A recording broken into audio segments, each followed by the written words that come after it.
Hello मेरे प्यारे बच्चों, welcome to Wallen tutorial classes. आज हम आपको कुछ इम्पॉर्टेंट क्वेश्चन बताएंगे। लॉन्ग क्वेश्चन ऐसे होंगे, 4-5 जैसे लॉन्ग क्वेश्चन देंगे जो पेपर की दृष्टि से बहुत इम्पॉर्टेंट रहेंगे। चलिए हम इस सेशन को आगे बढ़ाते हैं। तो पहला क्वेश्चन है, आप देख रहे हैं दो घात समीकरण दिया गया है। एक्स स्क्वायर माइनस एक्स का whole square plus 5x square minus X plus 4 बराबर में कितना दिया गया है? 0 दिया गया है। आप देख रहे हैं कितना दिया गया है? 0 दिया गया। इसको हम दिमाग में जोड़ डालेंगे तो आप देख रहे हैं एक्स स्क्वायर माइनस एक्स, हम इसमें कुछ ना कुछ मान लेंगे। मानने का मतलब ये है कि इसमें हम मानेंगे हल ये एक्स स्क्वायर माइनस एक्स का होल स्क्वायर प्लस का 5 है, X square minus X plus का 4 बराबर में कितना दिया गया बेटा? 0 दिया गया है। तो हम यहाँ मान लेंगे। ऐसे सवाल में मानते हैं, पर इसमें देख लेते हैं। देखिए बेटा, यहाँ भी एक्स स्क्वायर माइनस एक्स है, यहाँ भी एक्स स्क्वायर माइनस एक्स है, तो हम इसको क्या मान लेंगे? y मान लेंगे। जब मैं इसको y मान लूँगा तो ये मेरा y स्क्वायर हो जाएगा प्लस 5 ये y हो जाएगा प्लस 4 बराबर 0। तो हमारा कैसा बन जाएगा? दो घात समीकरण बन जाएगा। तो हम यहाँ मान लेते हैं, माना एक्स स्क्वायर माइनस एक्स बराबर में क्या मान लेंगे बेटा? y मान लेंगे। तो इसमें ये ध्यान दिया जाता है, अगर यहाँ x दिया गया है तो आपको x छोड़ के कुछ भी आप मान सकते हैं। x y मान सकते हैं, z मान सकते हैं, a मान सकते हैं। तो हमने क्या मान लिया? y मान लिया। तो यहाँ मैं क्या लिखूँगा? ये मेरा हो जाएगा y स्क्वायर प्लस, देखिए इसको हमने माना है y, ये वाले पूरे टर्म को, तो इसके जगह मैंने y रखा, पावर 2 है मैंने यहाँ 2 लगा दिया, प्लस 5 है आप यहाँ प्लस 5 कर लीजिए। इसको मैंने माना है y, तो इसके जगह मेरा y हो गया प्लस कितना हो गया? 4 बराबर में कितना हो गया? 0 हो गया बेटा। अब मेरा कैसा बन गया? ये दो घात समीकरण बन गया। दो घात समीकरण हल करने के लिए हम आपको बता ही चुके हैं कैसे क्या करते हैं। अगर ये प्लस का है तो जोड़ने से कितना आना चाहिए? 5 आना चाहिए। अगर ये माइनस का है तो घटाने से आना चाहिए। पर आप देख रहे हैं ये प्लस का है तो जोड़ने से आना चाहिए। 4 एक कम 4, अगर मैं 4 में 1 जोड़ूंगा तो कितना आ जाएगा?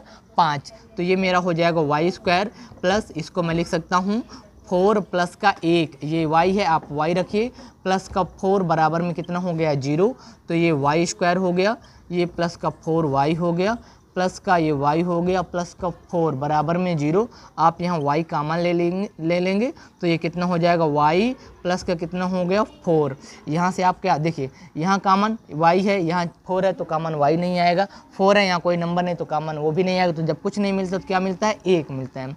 तो ये हो गया मेरा y प्लस का कितना हो गया? 4 बराबर में हो गया 0। अब देखिए ये दोनों टर्म सेम है तो इसका मतलब हमारा फैक्टर सही जा रहा है।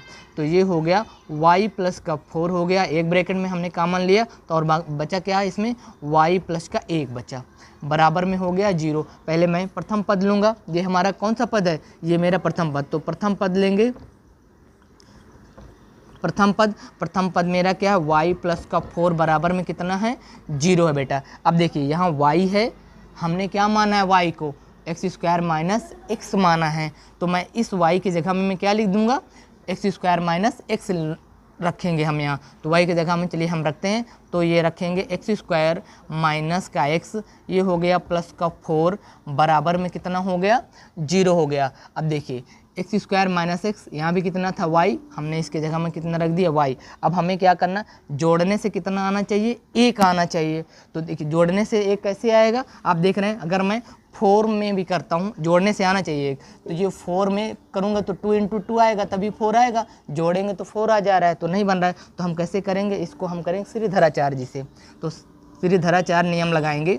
तो नियम लगाने के लिए हम सबसे पहले क्या करते हैं? दो घात समीकरण से तुलना करवाएंगे। एक्स स्क्वायर प्लस का bx प्लस का c बराबर में कितना हो गया? 0। तो यहाँ से 1 का मान कितना आ गया बेटा? 1 आ गया, और b की वैल्यू कितनी हो गई? माइनस का 1 हो गया, और c का मान कितना हो गया? 4 हो गया। चलिए मैं श्रीधराचार्य लगाता हूँ।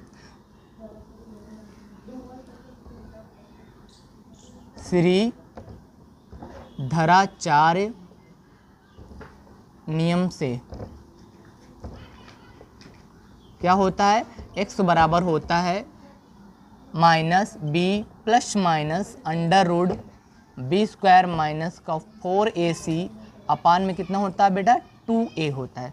मान रख दीजिए यहाँ x बराबर माइनस, देखिए b की वैल्यू कितनी है, -1 है, तो ये वाला माइनस ये वाला माइनस मिला के चलिए मैं एक बार लिख देता हूँ, माइनस का 1, यहाँ प्लस वाला साइन लेंगे, फिर यहाँ लिखेंगे माइनस का 1 का स्क्वायर माइनस का 4, a की वैल्यू कितनी है 1 और c का मान भी कितना है बेटा 4 है, आप 4 यहाँ रख दीजिए। देखिए ये माइनस मिला क्या हो गया, प्लस हो गया, तो ये आपका 1 आ जाएगा, यहाँ प्लस आ जाएगा, 1 का स्क्वायर 1 आ जाएगा माइनस 4 चौक कितना हो गया 16, तो ये कितना हो गया 16, यहाँ बटे में कितना होना चाहिए ये 2, a का मान कितना है 1, तो ये कितना हो गया 1, और ये भी बटे में कितना हो जाएगा 2 1 जा 2 हो गया। फिर मैं इसको सॉल्व करूँगा तो x बराबर हो जाएगा 1 प्लस, अब देखिए यहाँ 1 माइनस कितना है 16 दिया गया है, आप देख रहे हैं 16 में जब मैं इसको मैं करूँगा तो ये हो जाएगा माइनस का कितना हो जाएगा 15 बटे में कितना हो गया 2। जो ये हमारी संख्या है 1 प्लस माइनस का रूट 15, कैसी संख्या है ये काल्पनिक संख्याएं हैं। ये क्या मान है, ये काल्पनिक संख्या, जो काल्पनिक मान होता है इसको हम किस में लेते हैं, जैसे 11 में पढ़ेंगे 12 उसके लिए है। अगर मैं इसी तरह आप दूसरा भी पद ले सकते हैं, दूसरा वैल्यू हमारी कितनी है, पद कितना y + 1, तो यहाँ देखिए द्वितीय पद लेने पर,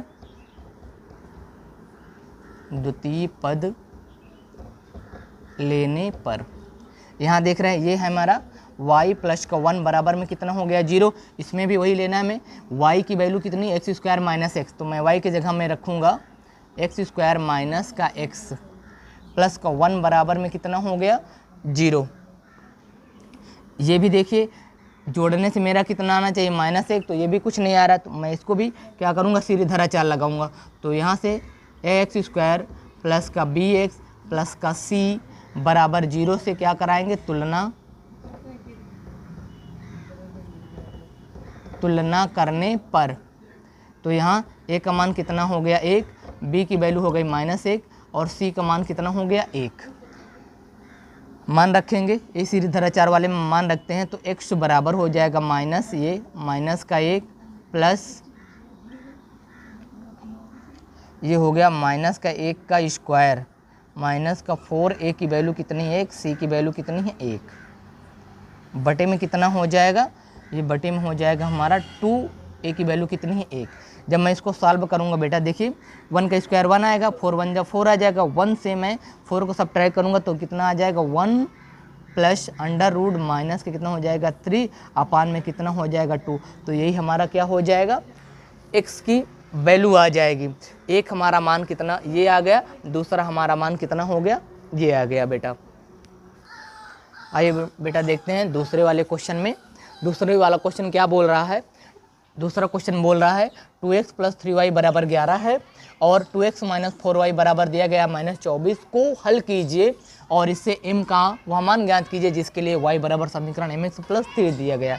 ये क्वेश्चन हमें नहीं लगता कोई ऐसा एग्ज़ाम बाकी हो हाई स्कूल का जो न आया हो, हर बार ये क्वेश्चन आता है। तो इसमें चलिए देखते हैं बेटा, पहला समीकरण ये दिया गया रैखिक समीकरण, दूसरा समीकरण ये दिया गया है। तो आपका पहला समीकरण कौन सा बेटा ये, तो 2x प्लस का 3y बराबर में कितना है 11 है। दूसरा समीकरण है 2x माइनस का 4y बराबर दिया है माइनस का 24। ये समीकरण नंबर आपका 1 है, ये समीकरण नंबर आपका कौन सा है दूसरा है।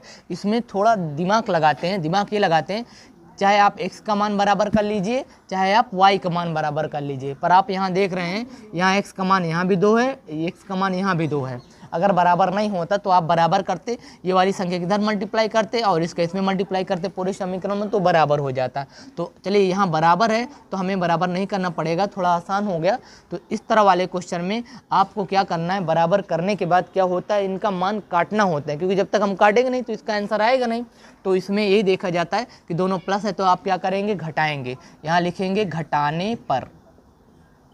जब घटाने पर करते हैं तो इसका साइन बदल जाता है, देखिए ये प्लस का है तो ये हो जाएगा माइनस, ये माइनस का है तो ये हो जाएगा प्लस, ये माइनस का है तो ये भी कितना हो जाएगा बेटा प्लस हो जाएगा, ये कैंसिल हो जाएगा।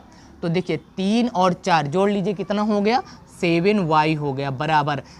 क्यों हो गया, क्योंकि ये भी प्लस का ये भी, ये वाला साइन अब हम भूल जाएंगे।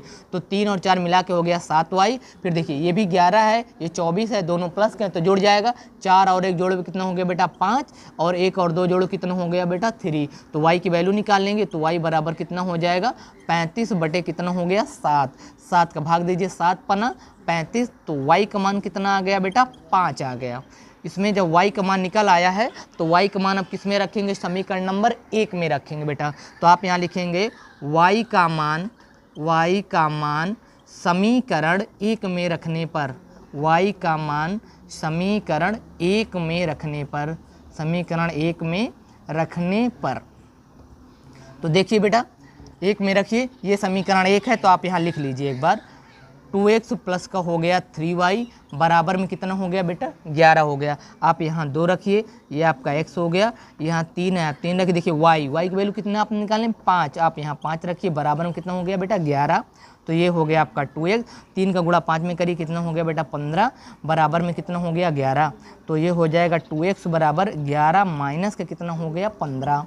तो आप घटाएंगे तो कितना हो जाएगा -4, ये हो गया कितना 2x। अब यहाँ से देखिए x की वैल्यू निकालना है, तो जब हम x की वैल्यू निकालेंगे बेटा तो यहाँ से x बराबर कितना हो जाएगा -4 बटे कितना हो गया बेटा 2।